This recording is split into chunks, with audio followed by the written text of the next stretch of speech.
मैंने आपको मिस किया सरकार।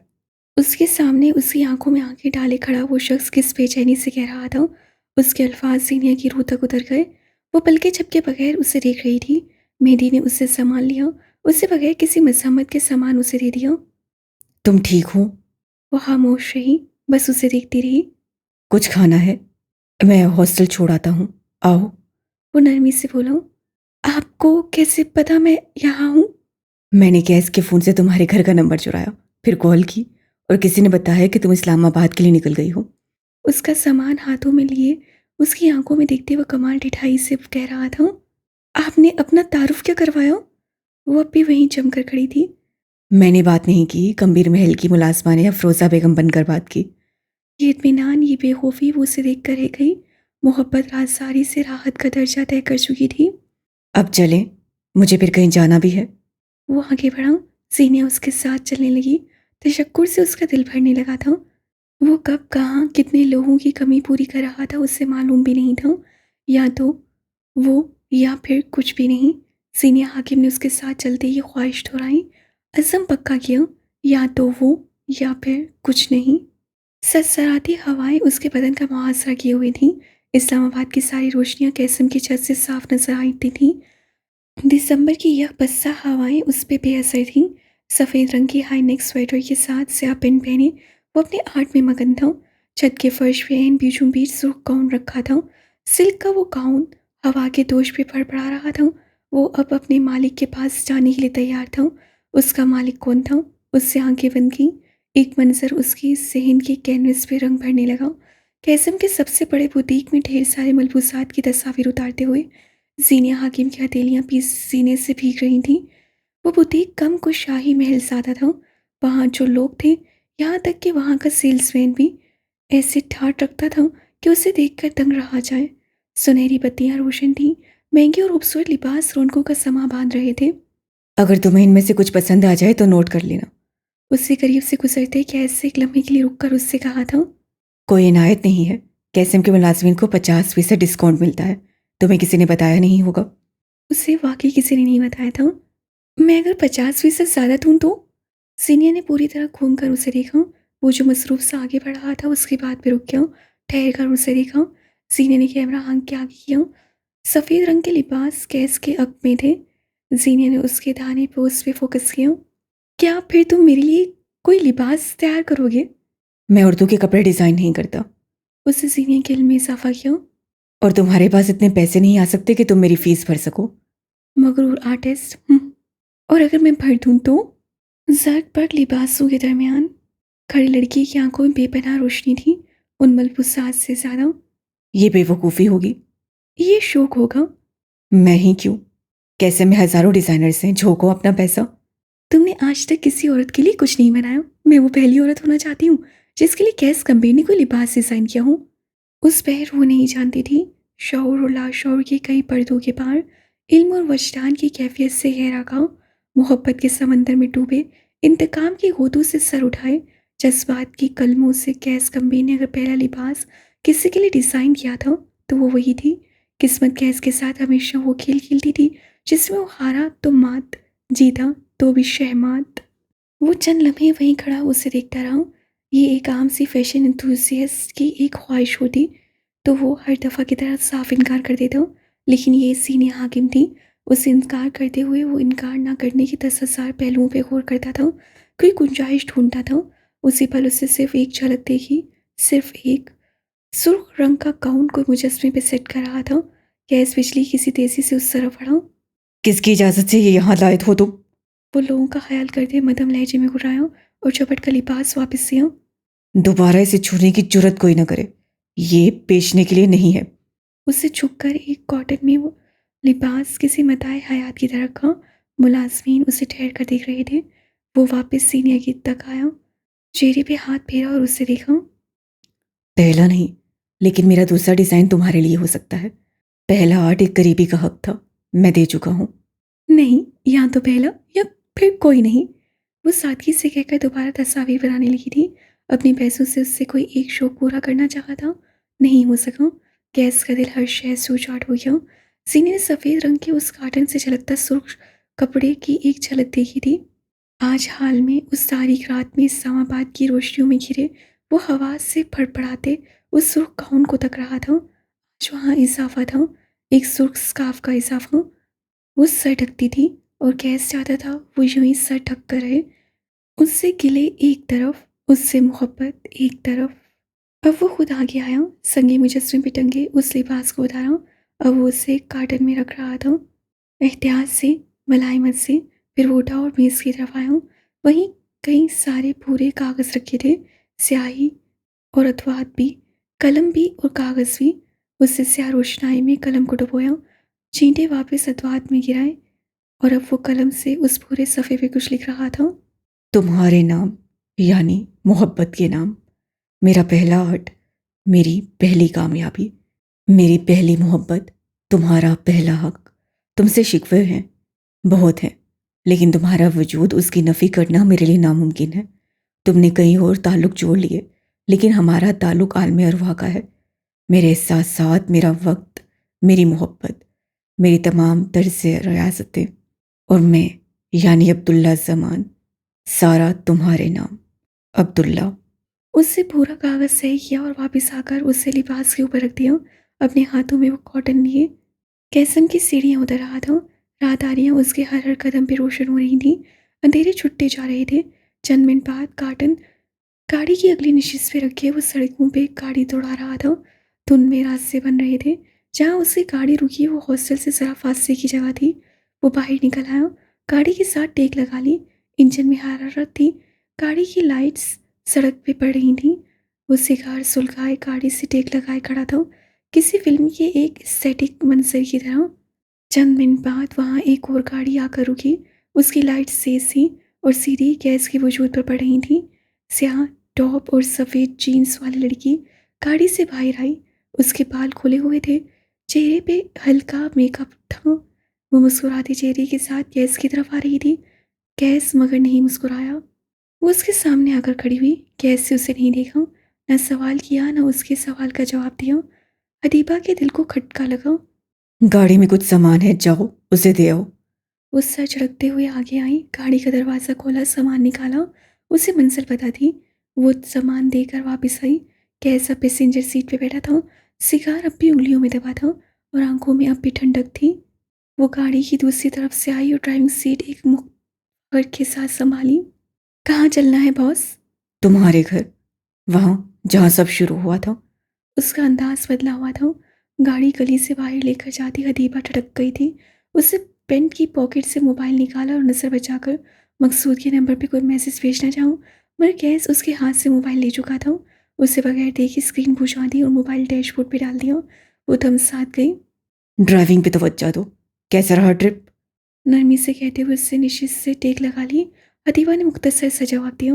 बाकी का रास्ता खामोशी से कटा। गाड़ी हदीबा की बिल्डिंग के बाहर आकर रुकी और वो दोनों एक साथ अंदर आए। कुछ वक्त बाद वो दोनों एक दूसरे के आमने सामने बैठे थे। दरमियान में कॉफ़ी के मग रखे थे जिनसे भाप उड़ रही थी, मगर वहाँ एक चीज़ का इजाफा था। कैस गंभीर अपनी जेब से पिस्तौल निकाल रहा था और फिर उससे पिस्तौल मेज़ पे रखा। हदीबा का सांस सीने में कहीं अटक गया। उससे निगाहें उठाकर कैस को देखा जहाँ मान टूटने जैसा कुछ था। मैं तुमसे पहली बार यहीं मिला था हबीब, यहाँ, इसी घर, इसी जगह। उसकी आंखों में आंखें डाले कह रहा था। उस रोज़ तुम जिंदगी ख़त्म कर रही थी, लेकिन मैंने तुम्हें ज़िंदगी दी। वो बेचैन हो रही थी। कैस की सपाट आंखें उसके अंदर तक खड़ रही थी। मैंने तुम्हें काम दिया, तुम्हें अब्यूज़ होने से बचाया। मैंने तुम्हें कभी भी एक मुलाजिम नहीं समझा। मैंने तुम्हें अपना बाजू समझा था। मैंने तुम्हें मेरे लोगों में शामिल किया। अदीबा का चेहरा सफ़ेद पड़ रहा था। गर्दन के गिर्द एक नादीदा जंजीर कसी जा रही थी। वो सांस लिए बगैर उसे तक रही थी। मैंने ज़िंदगी में अगर किसी औरत पे भरोसा किया था तो वो तुम थी। तुमने मुझे धोखा दिया। दूसरी औरत जीनिया थी और उसने भी मुझे धोखा दिया। तुम दोनों ने मुझे बहुत बुरे तरीके से तोड़ दिया है। मैं अब दोबारा कभी पहले जैसा नहीं हो सकूंगा। वो उठकर आई और उसके पैरों में आकर बैठी। उसकी आंखों से पल पल आंसू बह रहे थे। आंखों में कर्ब और खौफ था। कैस उससे लाताल्लुक था।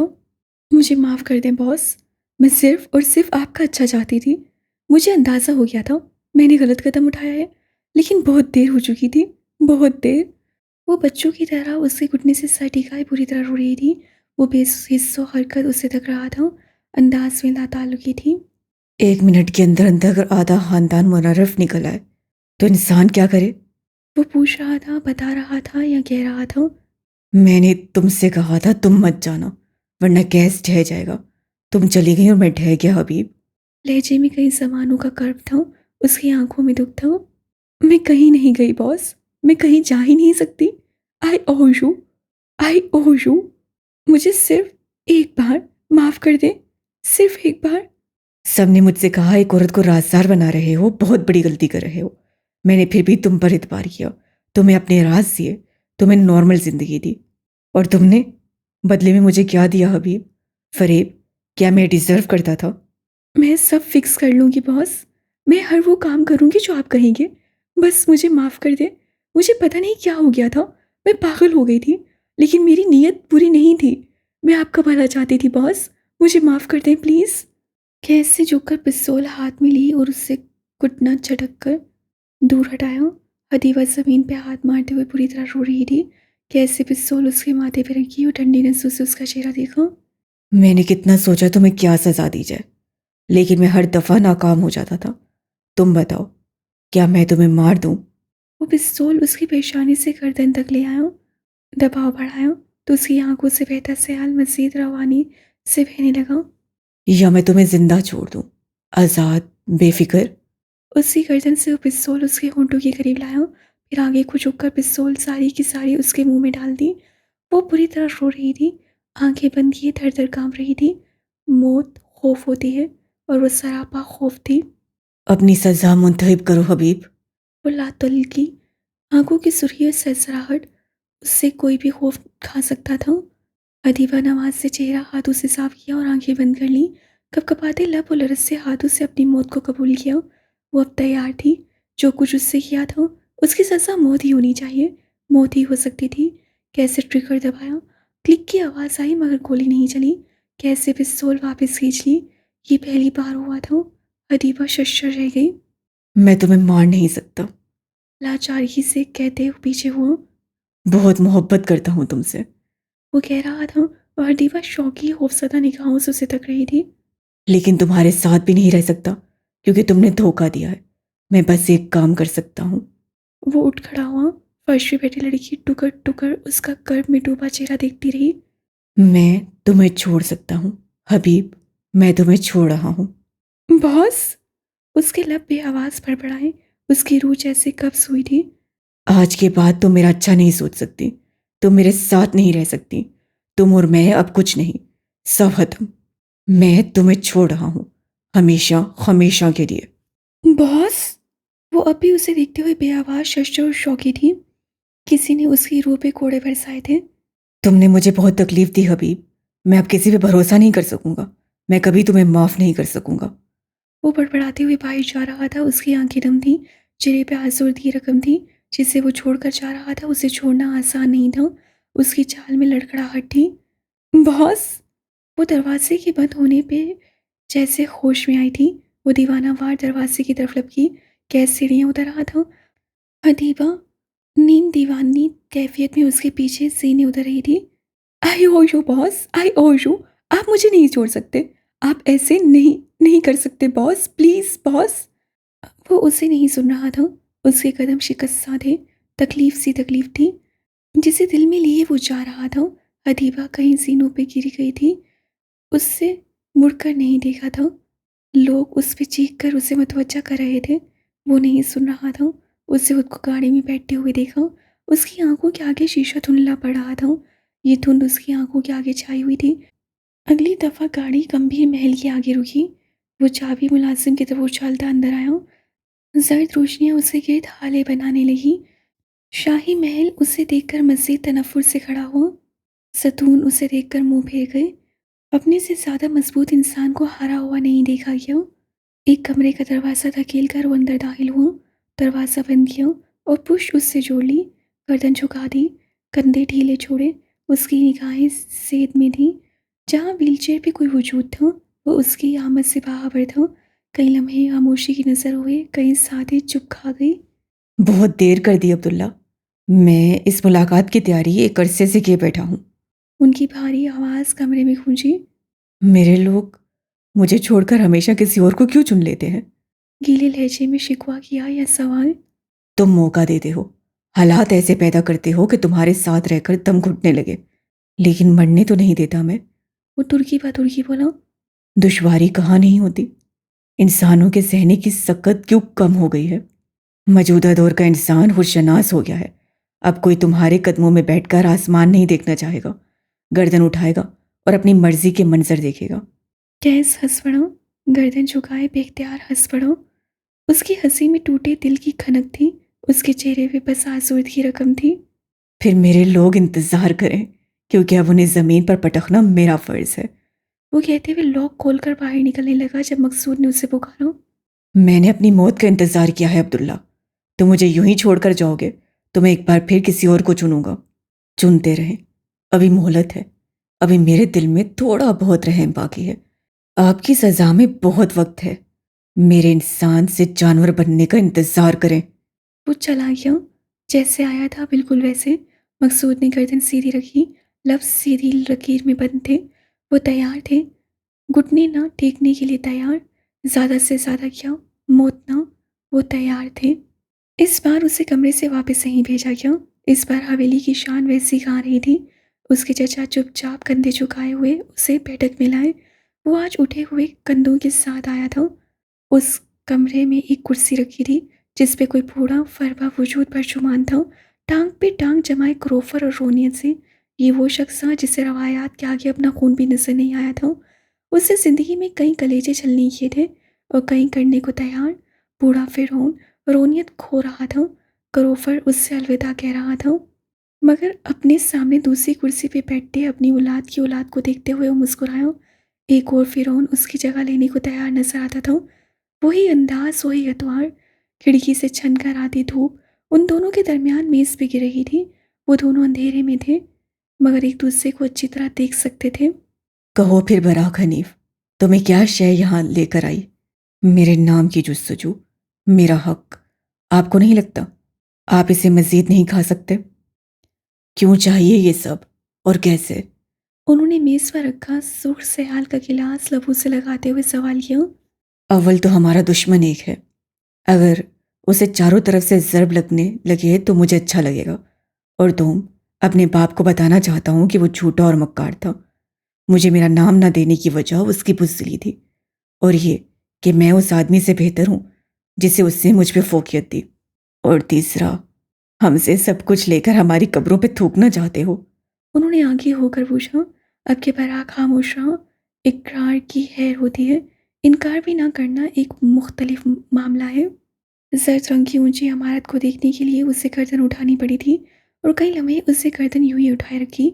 इम्तिहान हॉल के बाहर खड़ी हुई लड़की के हाथ पसीने से भीग रहे थे। वो लब काटते हुए उस पुरशिकवा इमारत को देख रही थी जहाँ कई तलबा उसके सामने अंदर दाखिल हुए थे। उन्हें छोड़ने कोई ना कोई ज़रूर आया था। शायद उसे छोड़ने भी कोई आ सकता था मगर वो नहीं चाहती थी। लेकिन उसके चाह लेने से क्या हो जाता है। स्याह रंग की चमचमाती गाड़ी उसके करीब आकर रुकी। इमारत के अंदर से कई सूटे टूटे लोग निकल कर आए। गाड़ी की पिछली नशिस्त से अब वो बाहर निकल रहा था, भूरे रंग के बैगी स्वेटर के साथ, हमरंग पैंट पहने, कलाई में हमेशा की तरह ब्रेनेड खड़ी। वह हशाश बशाश सा मर्द बाहर आया। उसकी पेशानी पे एक हल्का सा कट था। उसके दाएं बाएं आज गार्ड्स भी थे। वो लोगों में घिरा हुआ था। जीनिया को यकीन था वो उसे कहाँ देखेगा, मगर अंदर की तरफ जाते हुए उसे किसी एहसास के तहत मुड़कर देखा था, यूं जैसे उसके दिल ने उसे कोई इशारा दिया हो। वो एक तरफ खड़ी थी, चुपचाप। मेरी लोगों के दरमियान से निकलकर उसकी तरफ आया, उसके सामने आकर खड़ा हुआ। सरकार, मुस्तकबिल की अफसर हैं आप। अब अपनी ढेर दिन की मस्जिद बनाना छोड़ दें और आगे आएं। वो झुककर उसका हाथ पकड़कर उससे आगे लाया और अब वो उसी के साथ इमारत के अंदर दाखिल हो रहा था। एक दूसरे के कंधे से कंधा जोड़े, गर्दन सेध में रखे, एक परफेक्ट कपल, एक दूसरे को मुकम्मल करते हुए दोनों। कुछ वक्त बाद वो एक बड़े हॉल में थे जहां आज का पर्चा देने वाले तमाम तलबा मौजूद थे। मेरी गंभीर स्टेज पे खड़ा था, माइक उसके हाथ में था और वो लोगों को देख रहा था। पर्चा शुरू होने में अभी 1 घंटा बाकी था। अगर यहाँ खड़े होकर अपने स्ट्रगल की दास्तान सुनाऊंगा तो मुझे यकीन है तुम सब दिल में मुझे गालियां दोगे। हॉल में कोई मुस्कुरा तक न सका। उन सबके चेहरे परेशान थे। आज उनका पेपर था। कम से कम आज वो किसी और की कामयाबी की दास्तान नहीं सुन सकते थे। वैसे मुझे कुछ भी प्लेट में रखा हुआ नहीं मिला, लेकिन फिर भी मैं प्रिविलेज रहा हूँ। वो कहानी मेरी होगी। मैं चाहता हूँ आज आप सब अपनी कहानियाँ सुने, अपने जैसा कोई जो बहुत रिलेटेबल हो। वो स्टेज से उतरकर सीनिया की तरफ आ रहा था। सीनिया हाकिम जी जान से लड़सी। क्या मतलब? ओह नहीं, नहीं, नहीं। आज तकरीर मिस हाकिम करेंगी। मिस हाकिम ने तो बस जुबान के जोहर दिखाने सीखे थे। ये नया काम कैसे करे? वो उसके करीब आकर रुका। सब उसे ही देख रहे थे। सीनिया ने तातीबी नजरों से उसे देखा। ये सब क्या है? मैं स्टेज पर खड़े होकर तकरीरें करने वालों में से नहीं हूँ। वो दबे दबे अंदाज से बोली। सरकार, आप बस अपनी जुबान के जोहर दिखाइएगा। कहीं बात बिगड़ गई तो बाकी मैं संभाल लूंगा। मेहंदी, मैं इस पोजीशन में नहीं हूँ। वो इनकार करने लगी। आज के बाद से बहुत कुछ बदलने वाला है। मैं जब तक लोगों से घबराता रहा, मुझे कुछ हासिल नहीं हुआ, और जब मैं लोगों से फैसिनेट होना शुरू हुआ, सब बदल गया। वो उसके साथ वाली कुर्सी पे बैठा। लोगों को मत देखना, बस मुझे देखकर बोलती रहना। मेरी आंखों में तुम्हें अपनी लिए सताइश ही रख दिखेगी। ओके। चारों नाचार वो उठी। स्पॉटलाइट्स की रोशनी उसकी तरफ उठी। खुश्क होते हुए लबों पर जुबान फेरते वो स्टेज पर आई। मेरी टांग पे टांग चढ़ाकर बैठते हुए उसे देख रहा था। चंद पल बाद वो माइक हाथों में लिए हुई थी। हाँ, मगर वो मेरी को नहीं देख रही थी। उसको तो वो बाद में सीधा करेगी। इतना तो वो भी सोच कर आया था। अगर आपको लगता है मेरे पास अल्फाजों का कोई ढेर है तो आप सब बहुत गलत है। बल्कि मेरा सांस आपसे ज़्यादा अटका हुआ है। हाँ, ये थी रिलेटेबल बात। ना मेरे पास कोई तैयारी है, ना कोई ऐसी मोटिवेशन जिसे मैं यहाँ कह दूँ और आप सबका पर्चा बगैर किसी टेंशन के हल हो जाए। आहिस्ता आहिस्ता उसका सांस नॉर्मल हो रहा था। सब लोग उसके जैसे ही थे। सब परेशान थे। मैं एक छोटे इलाके से आई हूँ, सूबा बलूचिस्तान के शहर गवादर से। हमारे यहाँ तालीमी रुझान बहुत कम है। जहाँ मेरी बाकी कजिन्स को सिलाई कढ़ाई और कुकिंग के शौक थे, वहीं उन तमाम चीज़ों के दरमियान मेरे अंदर एक शौक का इजाफा था। पढ़ाई, किताबें। उससे मेरी को देखा। उसे देखते हुए मुस्कुरा रहा था। क्या कर लेगी ज़्यादा से ज़्यादा? ब्लॉक। स्कूल जाने की इजाज़त मिल गई, मगर पढ़ाई वैसी मयारी नहीं थी कि मैं इस्लामाबाद, कराची और मुल्क के बड़े बड़े शहरों में रहने वाले अच्छे स्कूल कॉलेज से पढ़कर आने वाले बच्चों का मुकाबला कर सकूं। मैंने यूट्यूब से अंग्रेज़ी सीखी। वो कहते हुए मुस्कुराई। कई लोग उसके साथ मुस्कुराए। मैंने तख्तियाँ लिख लिख कर अपनी लिखाई बेहतर की। मैंने मुख्तलिफ डिक्शनरीज पढ़कर, मुख्तलिफ अदब पढ़कर कई ज़ुबानें सीखी। कॉलेज के साथ साथ मैं मुख्तलिफ कोर्सेज करती रही। खाने पीने के पैसे बचाकर मैं किताबें खरीदती थी।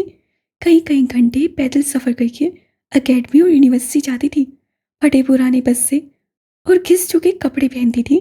मगर मैं ये सब क्यों करती थी? उससे मजमे की तरफ देखा। हर कोई अपने बारे में सोच रहा था। आज वो वहाँ क्यों था? क्यों चाहिए कामयाबी? हर एक की अपनी वजह थी।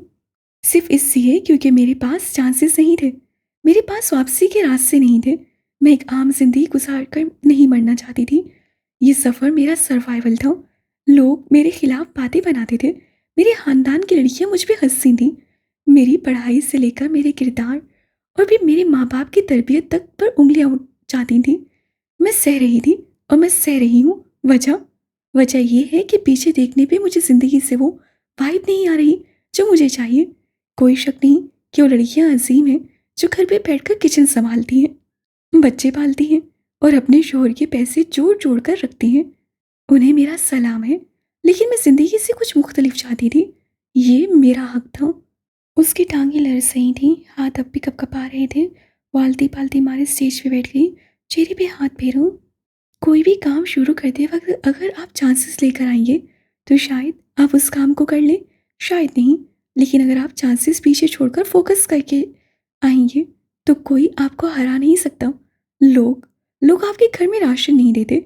लोग आपको पानी नहीं देते। लोग तब नहीं आए थे जब रातों में आप अकेले और डिप्रेस थे। लोग तब भी नहीं आए जब आप भूखे थे। मैंने कई माह ज़ाया कर दिए क्योंकि मैंने चांस ले लिया था। मैं कहीं नौकरी करने लगी थी। मुझे लगा था ठीक है, अगर सीएसएस ना भी हुआ तो वो नौकरी रहेगी। क्या तुम्हें तुम्हारे बॉस से निकाल दिया है? किसी ने पूछा। ज़ेनिया ने बेचारी से नफी मिसाइल आया। रहने जैसा भी नहीं छोड़ा। वो मुस्कुराई, मेहदी हंसा। वो लंबा किस्सा है। पॉइंट ये है कि मेरा फोकस लूज होने लगा था। मेरे पास चांस था। मैं डबल माइंडेड थी।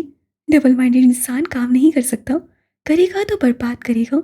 आज इस पर्चे को लिखते हुए एक चीज़ जहन में रखिएगा कि ये आपका कॉल है। इसे आपने करना है। अगर आज आप इस नशिश पे बैठे हैं तो पीछे मुड़कर देखिए आप कितने देह मार कर आए हैं, कितनी बार खुद जख्मी हुए हैं और फिर उठे हैं। मेरी तैयारी वैसी नहीं, लेकिन मैं आज फोकस हूँ क्योंकि ये वाहिद चीज़ है जो मुझे बचा सकती है। ये मेरा चांस है। जो भी आप कर रहे हैं वो आपका चांस है। लोगों के चेहरों पे उम्मीददार आई थी। वो वैसी ही थी जैसे वहाँ बैठे हुए तमाम लोग, सब हार कर लड़कर जख्मी होकर ही आए थे। किरदार और वाक़यात मुख्तलिफ हो सकते हैं, लेकिन हर मेहनत करने वाले इंसान की कहानी एक होती है, बामकसद, पुरज़्म और फोकस्ड। एक और बात, ज़िंदगी चांसेस देती है। हर चांस पे फोकस रहना होता है। मैं अगर इस पर्चे में फेल हो गई तो अगले साल दोबारा यही नजर आऊंगी। जिंदगी के दिए हुए एक और चांस को ज़ाया न करते हुए बिल्कुल फोकस्ड। कामयाबी के सफ़र में आप कितनी बार गिरे ये गैर अहम है। आप कितनी बार उठकर फिर से खड़े हुए ये अहम है। सो जब तक जिंदगी चांसेस देती रहे लेते रहे। हम पहले सीने पे गिरे तो गिर पड़ते हैं। आखिरी सीने तक जाने के लिए कई बार गिरना होता है। हॉल में सबसे पहले तालियां पीटने वाला मेरी था। घर का मर्द साथ खड़ा हो तो औरत गिरने के बाद भी उठ खड़ी होती है, और अगर वो साथ छोड़ दे तो खड़ी हुई औरत भी गिर जाती है। सीनियर हाकिम को एक मर्द ने गुस्सा देकर भेजा था तो दूसरा मर्द उसका हाथ पकड़े खड़ा था। मर्द औरत में कोई ऊंचा कोई कमतर नहीं है। वो दोनों एक दूसरे को मुकम्मल करते हैं, एक दूसरे का लाजमी जुज। कुछ देर बाद पर्चा शुरू हो गया। दिल की धड़कन मामूल से ज़्यादा रफ्तार पे थी, मगर वो एक तकरीर कुछ कुछ असर छोड़ गई थी। जीनिया लिखती गई, बस लिखती गई। ये उसका चांस था। वापसी कहीं नहीं थी। वापसी पे कुछ नहीं था। जो था अब था, आज था। वो दिन ढले पर्चा देकर बाहर आई। उसे यकीन था कोई नहीं आया होगा, मगर वहाँ कोई था। उसने आंखें छोटी करके देखा। अपनी गाड़ी से टेक लगाए शेसल खड़ी थी। किसी एहसास के तहत उसकी आंखें नम हुई। वो नहीं जानती थी जिंदगी में अगर इंसान ने अच्छे और कदर करने वाले दोस्त कमा लिए हों तो उसे मलाल छोड़ देना चाहिए। दोस्तों से बड़ी दौलत नहीं होती कोई। आंखें रगड़ते वो उसी तरफ चली आई। शेसल के करीब रुककर वो चंद पल उसे देखती रही, फिर खुद ही आगे बढ़कर धीरे से उसके गिर्द बाजू हमाइल कर दिए। स्याह बालों वाली लड़की के दोनों बाजू उसके पहलू में गिर रहे थे। फिर गहरी सांस लेते उसने भी सीनिया के गिर्द हाथ फैला लिए और उसको ज़मीन से थोड़ा सा ऊपर उठाया। वो हंसी थी। शेजल अब उसे गोल गोल घुमा रही थी। सीनिया उसे कंधों पे थप्पड़ मार रही थी, हंस रही थी। जिंदगी में उसे दोस्तों की कमी मिली थी और इस एक ने सब कमी पूरी कर दी थी। लोग उन्हें पागल का लक़ब दिए आगे बढ़ रहे थे। उन दोनों को कोई फिक्र नहीं थी। वो दोनों कुछ देर बाद गाड़ी में बैठी थी। शेजल ने हल्का हल्का म्यूज़िक लगा रखा था। ऑफिस के हराफात से यूं भी जान छुड़वा रखी थी। गाड़ी की पिछली सीट पे डब्बा रखा है, वो उठाओ।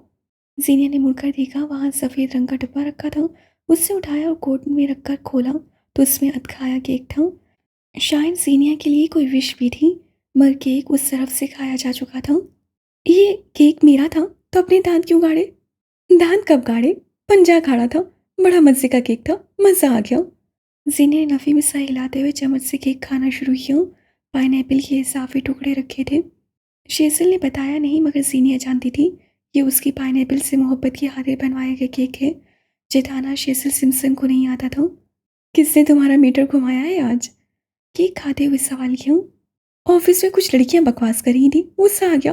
केक वाकई तुम्हारे लिए लिया था, लेकिन गुस्सा कहीं तो उतारना था। उससे गहरी सांस ली। है, कल रात तुम्हारे लिए एक पार्सल आया था कैसिम से। मैंने बताया नहीं, तुम्हारा मूड खराब हो जाता। तुम मुझे गोद क्यों नहीं ले लेती? इतना ख्याल तो मेरी माँ को भी मेरा नहीं आता। शेजल ने गौर किया कि कैसिम के नाम पे उसके चेहरे पे नागवारी आई थी, जिससे वो छुपा गई। ज़रूर ले लेती, लेकिन फिर तुम मेरी जिम्मेदारी बन जाओगी, मेरे पैसों में हिस्सेदार, और मैं ये बर्दाश्त नहीं कर सकती। उसने गाड़ी चलाते हुए मुंह पूरा खोलकर उसकी तरफ किया। जीनिया ने भरा हुआ चम्मच जल्दी से उसके मुंह में डाला। ये ना हो हादसा हो जाए। ताज़ा ताज़ा ब्रेकअप शायद उसके सर पे चढ़ गया था। इंसान बनो, गाड़ी चलाते वक्त इस तरह की हरकतें मत किया करो। मुझे मेरी ज़िंदगी प्यारी है। जिसकी ज़िंदगी में मेहदी होगा उसे तो सब प्यारा लगेगा, हमसे पूछो। सरदा भरी डिस्को गाना बदल कर गमगीन गाना चला दिया। वो सब छोड़ो, यकदम उसके चेहरे पे जोश डर आया। तुम्हारी अकेडमी के सारे स्टूडेंट्स को मेहंदी फंड कर रहा था और अब वो एक पार्टी दे रहा था। साथ गंभीर की न्यू ईयर पार्टी भी है। शहर से दूर फार्म हाउस में चलोगी? मेरा दिमाग खराब है जो मैं उस हत्ती इंसान की पार्टी में जाऊंगी। ये पार्टी गैस की तरफ से नहीं है, चलो ना। मैं तुम्हारे बगैर बोर होंगी। जिसकी पार्टी है उससे बुलाया नहीं, फिर मैं क्यों जाऊं? केक खाकर वो उसे इस बात पे ज़रूर ब्लॉक करेगी। आजकल बहुत भरपूर से निकल आए हैं उसके। भला तुम्हें बुलाने की क्या ज़रूरत है? तुम तो शोहर के साथ इंतजाम संभालोगी। Power couple you know. बको मत। जीनिया हल्की से बोली। शेजल उसे अब मजीद भी कुछ बता रही थी। जीनिया गायब दमागे से सुनती रही। उसका सारा ध्यान वहीं कवादर में था। खानदान से मसाइल हो जाए तो जहन वहीं रह जाता है। हॉस्टल आकर उसने कैसम से आया वो डब्बा बेड पे रखा और उसे खोलने लगी। दो लड़कियों ने कैसम का टैग देख रखा था, सो वो दोनों भी चली आईं। सीनिया ने बड़ी बेदर्दी और बेजारी से छुरी से काटते हुए डब्बे को खोला। एक तयशुदा पूरा कागज़ जिसे उसे उठाया और बगैर पढ़े दराज में रखने लगी। फिर ठहर गई। पूरा कागज़ खोला और वो छोटी सी तहरीर पढ़ी। फिर यूं ही बगैर किसी तासुर के उसे वापस रख दिया। सुर्ख रंग के उस लिबास पे पहली नज़र पड़ते ही सीनिया को याद आ गया था, ये कौन सा लिबास है? कैसम में हर कोई उसके बारे में बात करता था। वो सुर्ख गाउन जैसे कैस गंभीर किसी औरत के लिए बना रहा था। उसका पहला आर्ट, हर कोई मुतजस्सिस था उसे देखने के लिए। जीनिया ने धीरे से दोनों हाथों में थामकर उस गाउन को उठाया और अगले ही लम्हे वो मबहूस सी उसे तके गई। वो इतना नफीस और खूबसूरत था जिसकी कोई हद नहीं थी। वो शाहकार था। उसका कपड़ा फर्श को छू रहा था। उसकी मलाइमत, उसका डिज़ाइन, वो बस बेहद खूबसूरत था। ये कितना खूबसूरत है। उन दोनों में से एक लड़की अटकते हुए बोली, तुम कितनी लकी हो जीनिया। ओह गॉड, ये वाकई बहुत खूबसूरत है। जीनिया ने लिबास वापस रखा और कार्टन बंद किया। दोनों लड़कियों से कोई बहाना बनाकर वो बाहर निकल आई। शाम अभी ताज़ा थी। सड़कों के अतराफ में लगे स्ट्रीट पोल्स की बत्तियां रोशन थीं। वो छोटे छोटे कदम लेती पार्क की तरफ चली आई। अब्दुल्ला वापस हवेली गया था, जिरगा बैठा था। उसके खानदान पे एक बार फिर हर्जाना लग रहा था। वो अफसरदा थी, वो वाकई अफसरदा थी। मोबाइल उसके पास था नहीं, मगर वो इससे हाथ पे हाथ धरे बैठी भी नहीं रह सकती थी। कई मिनट खामोशी से उस पार्क में बैठने के बाद उसका अगला पड़ाव गंभीर महल था। उसे आज दरवाजे पे रोका गया। वो जानती थी ये किसके काम होंगे। कोई 15 मिनट तक उसे वहीं खड़ा रखने के बाद उसे अंदर आने की इजाज़त मिल गई थी। कोई प्रोटोकॉल नहीं, कोई सताइश नहीं। पाथवे पे गैस की गाड़ी बाहर निकल रही थी। उसे देखकर उससे खिड़की का शीशा हटाया, ग्लासेस उंगली से नीचे किए। तुम यहाँ? मेरी घर पे नहीं है। उसी कमरे में जाने का मौका आज नहीं मिलेगा तुम्हें। वो तंज के नश्तर चुप होना बंद नहीं कर सकता था। सीनिया का चेहरा सुर्ख हो। मुझे तुमसे बात करनी है गैस।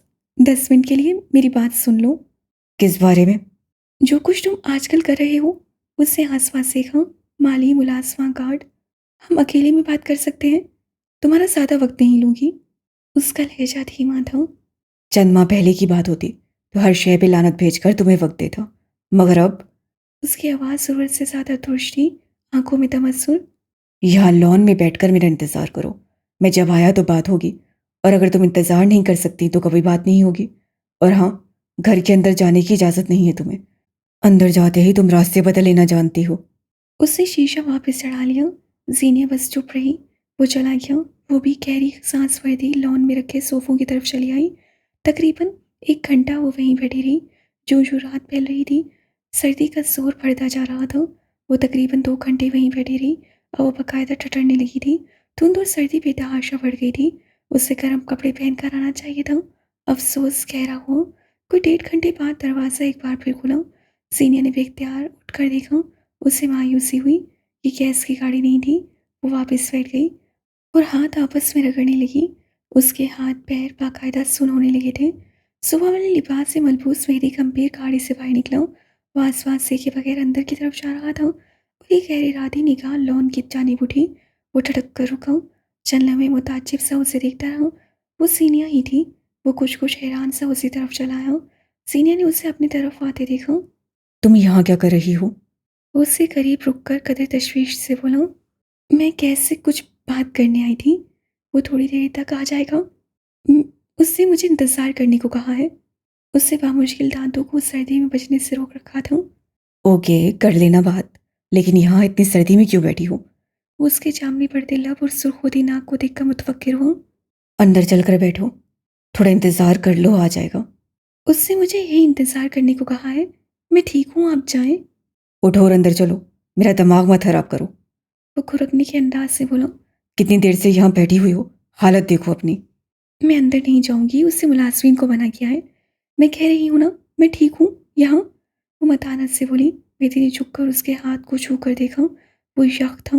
वो उसकी दाएं तरफ कुर्सी खींच कर बैठा और मुलाजमीन को आवाज़ देने लगा। मैं कह रही हूँ मैं बिल्कुल ठीक हूँ। आपको समझ क्यों नहीं आ रही? तुमने कसम ले रखी है कि मेहदी गंभीर भोगता रहेगा, मगर तुमने उसकी सुननी एक नहीं। उसे सख्ती से कहते हुए बायक वक्त 3 से 4 मुलाजमीन को आवाज़ें दी। सब आगे कराए। मेरे कमरे में जाओ और कोई स्वेटर लाओ। उससे किसी मुलाजिम से कहा। सर, वो कैस सर ने। वो हिचकिचाया। फायर्ड। वो सीनियर को देखते हुए एक ही लफ्ज़ बोला। जुनेद, जाओ तुम। तो उससे मुलाजिम से कहा। बॉस, कैस सर गुस्सा हूँ। फायर्ड। मेहदी, क्या कर रहे हैं आप? सीनियर को खोल उठे। रानिया, तुम जाओ, मेरे कमरे से स्वेटर और बाकी गर्म कपड़े लाओ। तीसरी मुलाजिम बगैर किसी चूं चढ़ा के सही लाती पलट गई। तुम दोनों अगर दोबारा कंपीर महल में नजर आए तो मैं इस अमर को यकीनी बनाऊंगा कि अगली बार तुम इस शहर में नजर ना आओ। सर, इनकी कोई गलती नहीं, वो दरअसल। किसी ने सफाई देने की कोशिश की। फायर्ड। बेलचक अंदाज से दोहराया। वह आज कोई मुख्तलिफ, बेहद मुख्तलिफ इंसान लगा था। सब अपना समूह लेकर चले गए। आप पागल हो गए हैं? कितने लोगों को फायर करेंगे आप? आजमाना है, आधे महल के मुलाजमिन को फायर कर सकता हूँ, करके दिखाऊं। पूरा खानदान हफ्ते है। वो सुलग कर बोली। उनका कोई कसूर नहीं है, मैं पिछले 2.5 घंटों से यही हूँ और बिल्कुल ठीक हूँ। सर्दी में ऐसे जूते पहनकर कौन निकलता है? वो उसके पैरों में आम सी कोल्हापुरी चप्पल देख रहा था। जीनिया ने जूते उतारे और पैर ऊपर करने चाहे, मगर एन उसी पल मेहदी उसके पैरों के ऊपर अपने पैर रख गया था। जीनिया के ठंडे यख पैरों को हरारत मिली। वो यूं ही उसकी उंगलियों पैरों के दरमियानी हिस्से और फिर पूरे पैर को प्रेस करते हुए, पैरों को गर्माइश पहुंचाते उसकी आंखों में देख रहा था। अजियत दे रहा है वो तुम्हें, और तुम्हारी अजियत से मुझे अजियत होती है। तुम कब से इतनी वर्नाबिल हो गई कि वो जो दे रहा है तुम सर झुका के लिए जा रही हो? मुझे बात करनी है उससे। मेरे खानदान के पास अब मजीद ज़मीनें नहीं रही जो मेरे लिए लुटाते रहे। अपने लिए ना सही, अपने खानदान के लिए मुझे ये बर्दाश्त करना है। तुम्हें लगता है तुम आओगी, बात करोगी और वो मान लेगा? मान लेगा, लेकिन शर्त रखेगा। वो लाजमा स्वेटर, शॉल और शराबें ले आई थी। मेरी ने स्वेटर उसकी जाने बढ़ाया। सीनिया ने गहरी सुरमाई रंग का पैकी स्वेटर खामोशी से लिया और पहन लिया। शॉल ओढ़ ली। उससे जराबों की तरफ हाथ बढ़ाया। मेरी ने हाथ से उन्हें मेज से हटा दिया। ये फरीजा वो खुद अंजाम देगा। कैसी शर्त? वो पैरों को हरकत दे रहा था, जरा जरा से फांसे पे रखते हुए। सीनिया ने 1-2 बार पैर खींचने की कोशिश की, जिससे वो नाकाम बना गया। जानती हो वो क्या शर्त रखेगा? वो उसे जवाब न देते देख खुद बोलने लगा। वो तुमसे कहेगा मेरी गंभीर को छोड़ दो, तुम छोड़ दोगी? और हमारे दरमियान ऐसा क्या है जिसे छोड़ा नहीं जा सकता? वो अपने लफ्ज़ों से किस तरह उसके दिल पे बर्फ़ के जमे हुए कोले मार रही थी, उसे अंदाज़ा भी नहीं था। मैं प्रैक्टिकल रही हूँ और यहाँ भी रहूँगी। ना मैं अपने घर जाकर बता सकती हूँ कि ये देखिए, मैंने अपने ही साहब मंगेतर के भाई से शादी कर ली है, और ना आप अपने भाई के सामने खड़े होकर ये कह सकते हैं कि हमारा निकाह हुआ है। उससे पैर ऊपर खींच लिए। मेरी चुप रहा। आप अब भी उससे डरते हैं। मैं जज नहीं कर रही, लेकिन यही हकीकत है। आपको कुछ ही अरसे पहले पता चला है कि मैं आपके भाई की साहब मंगेतर हूँ। किसी भी इंसान के लिए कबूल करना बहुत मुश्किल होता है। आपके लिए भी होगा। माजी में बहुत हमाकतें हुई हैं। मैं उस वक्त परेशान थी। आपसे निकाह करना किसी भी तरह मसले का हल नहीं था, और ना ही मुझे ऐसा करना चाहिए था। लेकिन अब कुछ नहीं हो सकता। वो वक्त और वो फैसला सवाए बेवकूफ़ी के और कुछ नहीं था। लेकिन अब वाकई कुछ नहीं हो सकता। वो उसका दिल खराब कर रही थी, जितना हो सके उतना। सवाए इसके कि तुम मेरे साथ गलत करो। वो तनसे अंदाज से बोला। तो ये थी वो बात जो तुम वापस आकर मुझसे कहना चाहती थी? शायद हाँ। और मैं बरतानिया नहीं जा रही। मुझे जो करना है मैं खुद करना चाहती हूँ। आपका या फिर किसी भी और मर्द का सहारा नहीं चाहिए मुझे। मैं आपको मुसीबत में नहीं डालना चाहती, और ना ही खुद किसी कॉम्प्लिकेटेड ताल्लुक में पड़ना चाहती हूँ। इसलिए गैस से डरकर भागकर कहीं नहीं जा रही मैं, क्योंकि मेरा कोई कसूर नहीं है। वो पलकें झपके बगैर उसे रखता रहा। मैं तलाक के कागजात जल्द बनवा लूंगी। मैं गवादर जाऊंगी। आप किसी और मुल्क। Move on you know. उससे झुककर सीनिया के यख पड़ते हाथ अपने हाथों में लिए आंखें बड़ी दलेरी से उसकी आंखों में डाल रखी थी। वो जो चुप रहता आया था उससे बोलना चुन लिया था। मुझे मेरी ज़िंदगी में कभी कुछ भी मेरी पसंद से नहीं मिला, मगर मैंने शिकवा नहीं किया, मूव ऑन किया। एक तुम्हारे मुतल्लिक मुझे मेरे असूल बदलते दिखाई दे रहे हैं। वो चंद पल खामोशी से उसे देखता रहा, फिर अजीब बेबसी से हंस पड़ा। मैं तुमसे कभी मूव ऑन नहीं कर सकूंगा जीनिया। वो बता रहा था, जता रहा था, या बेबसी का इजहार कर रहा था। इस बात का क्या मतलब है? चंद दिन इंतज़ार कर सकती हो। मैंने भी तुम्हें वो सब नहीं बताया जो तुम्हारी वापसी पे तय था। और फिक्र मत करो, मैं तुम्हारी तरह जहर नहीं उगलता। मेहदी, मैं तुम्हें कार्ड भेजूंगा, आ जाना। लोग मेरा इंतज़ार करते हैं और मैं तुम्हारा इंतज़ार करूंगा, लेकिन कोई ज़बरदस्ती नहीं है। वो कहकर उठ गया और अंदर की जाने पड़ गया। अगले चंद पल में सीनिया की मेज़ पे चाय का थर्मोस था, साथ हीटर रखा था, कुछ फ्रूट्स के बाउल रखे गए, और कोई बैल्कनी में खड़े होकर बेचैनी से उसे देख रहा था। कोई था जिसे उसकी तकलीफ से तकलीफ हो रही थी, कोई था जिससे उसकी परवाह थी। वो कोई सिर्फ मेहदी हो सकता था। आप क्या चाहते हैं नवाब साहब? बराक अब उनकी आंखों में देख रहा था। अब्दुल्ला से निजात। वो मेरी आधी ज़मीनें ले चुका है और आधी मेरी अपनी औलाद की बेवफाई की नज़र हो गई। मैं चाहता हूँ तुम कहानी को ऐसे तरतीब दो अब्दुल्ला मिट जाए और उसका निशान बाकी ना रहे और हम पे कोई इल्ज़ाम ना आए। मैं उसे कत्ल नहीं करूँगा, ना आज ना मुस्तकबिल में। मैं अपने बाप का नाफरमान हो सकता हूँ, इस हद तक नहीं। दो टोक अंदाज। फिर यहाँ क्या लेने आए हो? जाओ और बकिया उम्र भी फर्मा बरदारी में गुजार दो। मैं मार नहीं सकता लेकिन मरवा सकता हूँ। किसी इंसान को कत्ल करने के 1000 तरीके होते हैं। कोई है जो मेरी मदद करेगा? कौन? झुर्रियों सदा हाथ सोफे के अद्दे पे रखी वो आगे को वहाँ बराक महसूस हुआ। उन्हें देखे क्यों? फिर अपना ग्लास उठाया और शराब के खून भरे। मसीहा अपनी पहचान नहीं बताते। आलिम नवाब गहरी सांस भरकर पीछे हुए। बदले में तुम्हें क्या चाहिए? मेरा तख्त, सारी दुनिया के सामने मेरा नाम, आपकी तरफ से मेरी माँ को जलील करने और कत्ल करने की माफ़ी। हमने उसे कत्ल नहीं किया। वो नागवारी से उसे टोक गए। बराक ने उनका झूठ बर्दाश्त किया। उसका कातिल कोई और है, और वो औरत जिसकी तमन्ना अब्दुल्ला जमान को है। ख्वाहिशात की लिस्ट में इजाफा हुआ। तुम्हें उस औरत से क्या सरोकार है? आलिम नवाब को उसकी ये बात बुरी लगी थी, बेहद बुरी। सवाए इसके कि वो अब्दुल्ला की मंगेतर है, मुझे और कुछ फ़र्क नहीं पड़ता। मैं उससे वो सब लेना चाहता हूँ जिसका उसे गरूर है। वो चंद लम्हे सोचते रहे और कई मिनट बाद रजामंदी दे दी। रात के करीब 10 बजे उसकी वापसी हुई थी। जीनिया ने कॉल करके अफरोज़ा बेगम से 11 बजे तक आने की मोहलत ले ली थी। गाड़ी से उतरते ही गैस को सर्द हवा के ऐसे थपेड़े लगे कि वो बेख्तियार कपकपाया। उसकी निगाह सीनिया की तरफ उठी तो अफसोस हुआ। अलबत्ता उसके करीब आते आते वो अफसोस समझ में बदल गया। गर्म चाय, स्वेटर, शॉल, मुँह से हीटर। वो बेख्तियार अपनी बेवकूफ़ी पे हंसा और फिर हंसता चला गया। मैं कैसे भूल गया? इस घर में होते हुए तुम पे अनायात की कमी नहीं हो सकती। वो थोड़ी तले उंगली रखे सर को नफ़े में हिला रहा था। अब बात हो सकती है ये मज़ीद कोई सज़ा देना चाहते हो? उससे केस की पिछली बात को नज़रअंदाज किया था, वैसे जैसे मेज़ पे पड़ी उन अनायात को। अगर मेरा मूड मज़ीद किसी सज़ा का हो तो? वैसे तुम्हें रियायतें दी हैं मैंने। बरादरी की कोई और लड़की ऐसी हरकत करती तो जानती हो उसके साथ क्या होता। वो मेज़ पे रखी उसकी हद हाली चाय की प्याली उठा गया था। चाय ठंडी थी और वो गर्म चाय का आदी था। बरादरी का कोई और लड़का भी अगर तुम्हारी वाली हरकतें करता तो 100 मर्दों की बंदूकों की नाल उसके सीने की तरफ होती। लेकिन तुम्हारे पास बहुत पैसा है, तुम्हारी खामियों को ढांक देता है। कैसे चाय का खून भरा, ये जायका मुख्तलिफ था, क्योंकि ये सीने की बची हुई चाय थी। वो औरत जिससे कैस का दिल नत्थी था। ये अच्छा है, मेरे सारे बुरे कामों को मेरी दौलत से जोड़ दो। अपने बारे में क्या ख्याल है? उसने मजीद 2 खून भरे और उसके चेहरे को तका। उसकी सुर्ख पड़ती नाक, जामनी पड़ते हुए लब। आओ अंदर चलकर बात करते हैं। बिलाखिर उसे तरस आ गया था। चंद पल बाद वो दोनों गंभीर महल के शाहाना लॉन्ज में थे। कैस सिंगल सीटर पे था और जीनिया 3 सीटर पे। मेज़ पे खाने पीने की कई अशिया रखी थी। जीनिया ने किसी शय को छुआ तक नहीं था। कहो फिर, क्या कहना चाहती हो? एक बाजू सोफे पे फैलाए, दूसरा गद्दे पे टिकाए सवाल किया। मेरे दादा और चाचाओं को तंग करना बंद करो। जो ज़मीन बाकी है उसमें से अगर तुम्हारे लिए हर्जाने निकालने लग पड़े तो बाकी उनके पास कुछ नहीं रहेगा। तुम 2 माह पहले ही उनसे एक अच्छे हाथ से रकबे की ज़मीन ले चुके हो। तुम्हारे पास बहुत पैसा है अब्दुल्ला। मैं जानती हूँ तुम ये सब जिद में कर रहे हो, मत करो प्लीज़।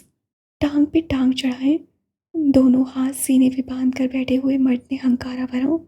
ये अंग्रेज़ों के ज़माने की तकनीक होती थी। जब उनका काम नहीं निकल पाता था तब अंग्रेज़ किसी औरत को बीच में डाल देते थे।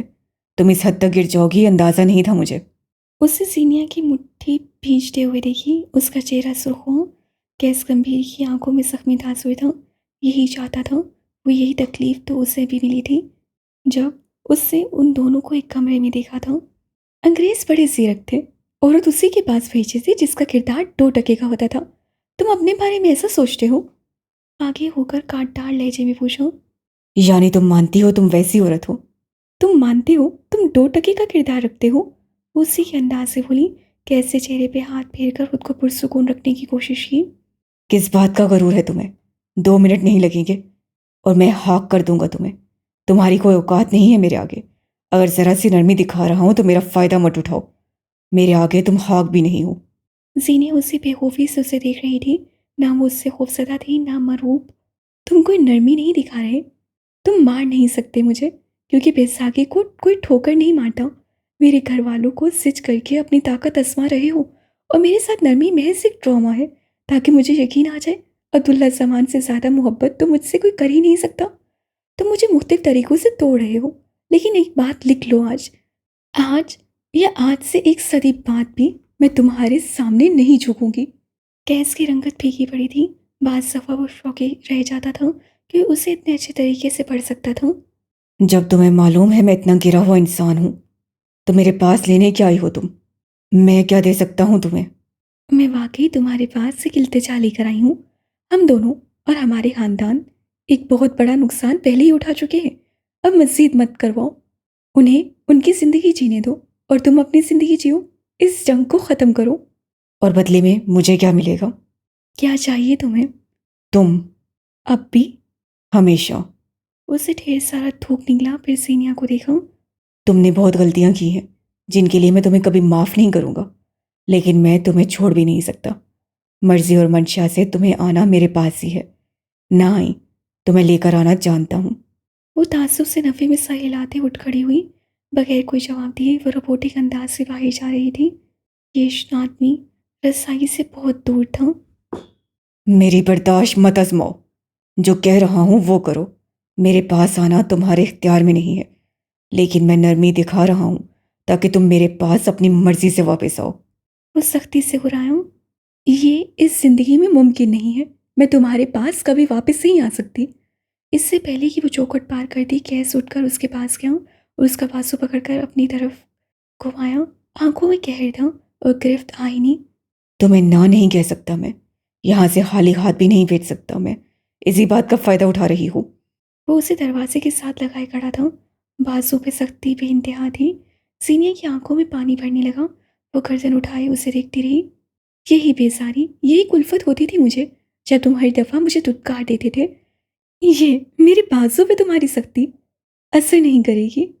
मैं इससे ज़्यादा झेल चुकी हूँ। उसकी आंखों से चंद कतरे टूट कर गिरे। इसी तरह बलाश ने मेरे बाजुओं पे जोर डाला था। उससे मुझे मारा था। मेरी गर्दन पे दोनों हाथ रखकर मेरा गला दबाया था। जानते हो क्यों?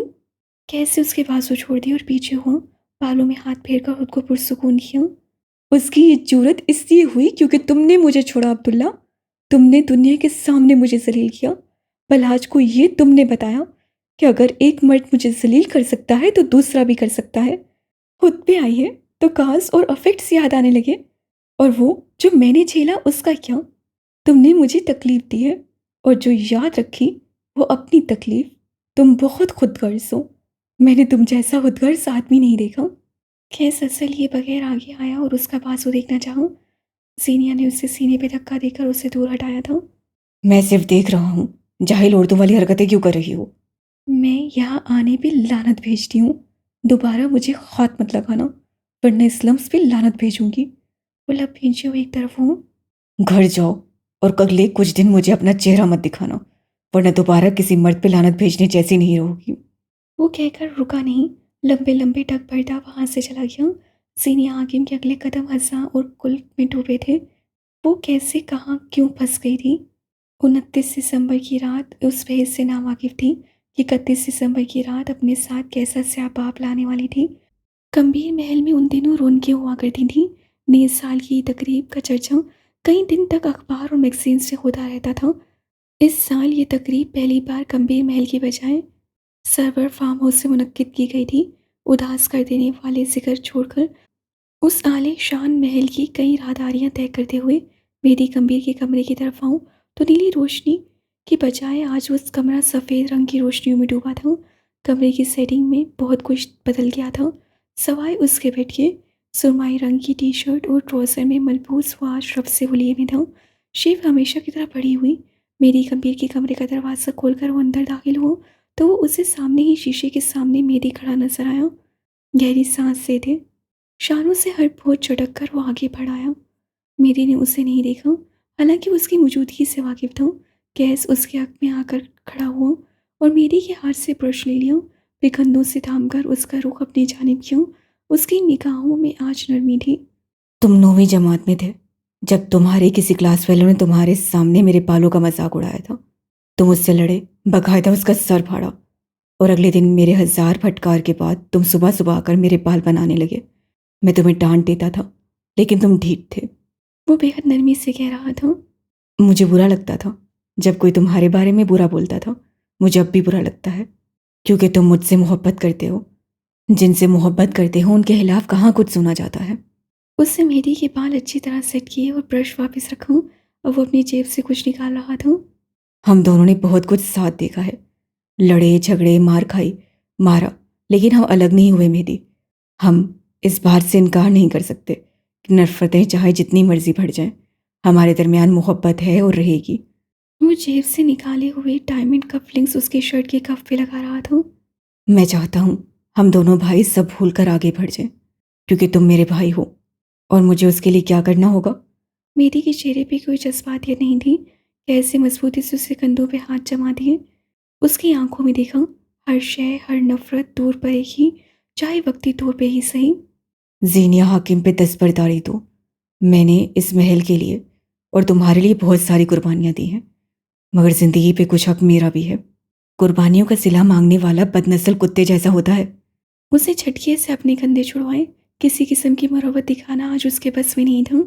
ये वही आदमी था जो उसकी बीवी को तकलीफ दे रहा था। जहाँ बात सीनिया हाकिम की आ जाए, वहाँ मेरी हर ताल्लुक रद्द कर सकता है। कैस की नज़रों की नरमी में कोई फर्क नहीं आया। तुम मुझे बदनस्ल, खुद को आला ज़र्फ समझकर उसे मेरे लिए छोड़ दो। मेरी बस उसे देख कर रह गया। मैं उसके साथ नई शुरुआत करना चाहता हूँ, लेकिन वो ज़िद्दी औरत है और कल मैं उसकी ज़िद तोड़ दूंगा। वो जो चाहेगी मैं करूँगा, लेकिन वो मेरे पास नहीं आएगी। आखिरी अल्फाज कहते हुए उसके लहजे में बेबसी थी। बहुत खुदगर्ज है वो। जब तक उसके पास एक बेहतर ऑप्शन मौजूद होगा वो मेरे पास वापस नहीं आएगी। जिस दिन तुम उसे छोड़ दोगे वो घुटनों के बल चलकर मेरे पास आएगी। हम सोलमेट्स हैं। हमारे दरमियान साजिशें आ सकती हैं, रुकावटें और नफरतें भी, लेकिन दूरी नहीं। अगर तुम ना आते तो अब्दुल्ला उसका अब भी पहला और आखिरी ऑप्शन रहता। तुमने हमारे दरमियान आकर गलती की है, अब तुम उसे छोड़कर उसका गरूर तोड़कर इस गलती को सुधारोगे। वो एक पल को चुप हुआ, फिर परफ्यूम की शीशी उठाई और उसके पास आकर रुका। मैं दरमियान में नहीं आया, उसने मुझे चुना था। कैसे उसकी बात का कोई असर नहीं लिया। मैं एक जहन्नुम जैसी जिंदगी गुजार कर मर जाऊंगा और मरने के बाद एक और जहन्नुम मेरी मुंतजिर होगी। वो औरत और उसका वजूद जन्नत है कि जन्नत पे मेरा कोई इख्तियार नहीं। मेरी ने समझने वाले अंदाज में सर हिला दिया। कैस की आंखें जख्मी तासु लिए हुए थीं, मगर वो उसके लिए सीनिया की आंखों का मलाल नहीं भूल सकता था। उन दोनों के दरमियान चुनाव नहीं था। तुमने उसे बहुत हर्ट किया है गैस। वो तुमसे आजिज है, बहुत तकलीफ दी है तुमने उसे। तुम हमारे मुताल्लिक कुछ नहीं जानते। हमारे दरमियान इससे ज़्यादा तुम भी हमारे मुताल्लिक कुछ नहीं जानते। मेरी ने उसे टोका। उसकी आंखें आज बेहद अजीब थीं। मैं सब जानता हूँ मेदी, तुम उससे हमदर्दी रखते हो। तुम्हारे लिए वो बेबसी मासूम लड़की है, लेकिन ये सब ऐसा नहीं है। ऐसा वाकई नहीं है। वो एक बार फिर उसकी बात काट गया। वो गवादर से इस्लामाबाद मेरे ज़रिए आई थी। मैं और वो कई बार एक दूसरे के रास्ते से टकराए हैं। उससे कई बार मेरे लिए और मैंने उसके लिए आसानियाँ की हैं। मेहदी सुन रहा था या फिर सुन हो रहा था, वो अंदाज़ा नहीं कर सका। मैं जब स्टेज पे खड़े होकर अल्फाज भूल जाता था, तब वो मेरे लफ्ज़ों को रवानी देती थी। और जब वो तलाक के बाद सड़क पे अकेली बैठी होती थी, तब मैं उसके साथ होता था। इस्लामाबाद की हर सड़क हमारी शनासा है। यहाँ के पहाड़ हमारे करीबी हैं। हम दोनों एक दूसरे से वाकिफ़ हैं। कोई राज हमारे दरमियान नहीं। इसलिए तुम ये कहने की जुर्रत भी मत करना कि उसके और मेरे दरमियान नज़दीकियाँ नहीं हैं। तो मुझसे ये मत कहो कि मैं उसे नहीं जानता। गैस पल के झपके बगैर उसे तक रहा था और सोच रहा था, ये दिल चमड़ी की तह में क्यों छुपा है। उसे जाहिर होना चाहिए ताकि जब कोई बर्छी उठाकर उसे चीर रहा हो तो उसे जख्म और रिसा हुआ खून भी नजर आए और सामने वाले को मालूम हो वो लफ्ज़ों के साथ कितना जालिम है। तुमने जो कहा मैं भूलने की कोशिश करूँगा। मैं कोशिश करूँगा कि उसे माफ़ कर दूँ। परफ्यूम की शीशी पे उससे गिरफ्त बेहद सख्त हुई। आंखों का गुलाबीपन बढ़ गया। तुमसे माफ़ी कौन मांग रहा है? तुम जाओ और उससे माफ़ी मांगो। उस नाकदरी की जो तुमने उसकी की थी, उस जिल्लत और उन जुमलों की जो तुम पिछले कई दिनों से उसे सुना रहे हो, वो सख्त है। लेकिन अगर वो तुम्हें इस सब के लिए माफ़ कर रही है तो मैं पीछे हट जाऊंगा। वो जो चाहेगी मैं वो करूंगा। गैस से अंगूठे से कनपटी मसली और गहरी सांस ली। मैं उससे ज़िंदगी में माफ़ी नहीं मांगूंगा, क्योंकि अगर अगर मैं गलत हूँ तो भी एक औरत से माफ़ी मैं नहीं मांग सकता, वो भी तब जब उसे मुझसे माफ़ी मांगनी चाहिए। मैं तुमसे सिर्फ ये चाहता हूँ कि तुम उससे दूर हो। तुम उसे छोड़ोगे मेहदी, ताकि वो टूटे बिखरे गिर जाए। मैं उसे ऐसे ही देखना चाहता हूँ। वो इसी तरह मेरे पास वापस आ सकती है। तुम उसे नहीं जानते, मैं उससे वाकिफ़ हूँ। मेरी चंद पल चुपचाप उसे तकता रहा, फिर आगे आया। गैस के हैन रूबरू उसकी आंखों में आंखें डाले बेहद मुस्तकीम अंदाज में कहा, मैं अपनी बीवी को ऐसे नहीं देखना चाहता। उससे कह दिया। सीनियर हाकिम का एक और गिला दूर हुआ। मोहब्बत हिफाजत से राजसारी और राजसारी से ऐलान का दर्जा तय कर चुकी थी। मुझसे ये मत कहो कि मैं उसे नहीं जानता, क्योंकि एक बीवी को उसके शोहर से ज़्यादा कोई नहीं जानता। गैस गंभीर साकित रह गया। किसी ने उसके सीने से दिल निकाल लिया था और उसकी जगह आग भर दी थी। वो खाकसर होने लगा। वो बीवी है मेरी। मोहब्बत करता हूँ मैं उससे, और वो मुझसे। हमारा निकाह हो चुका है गैस।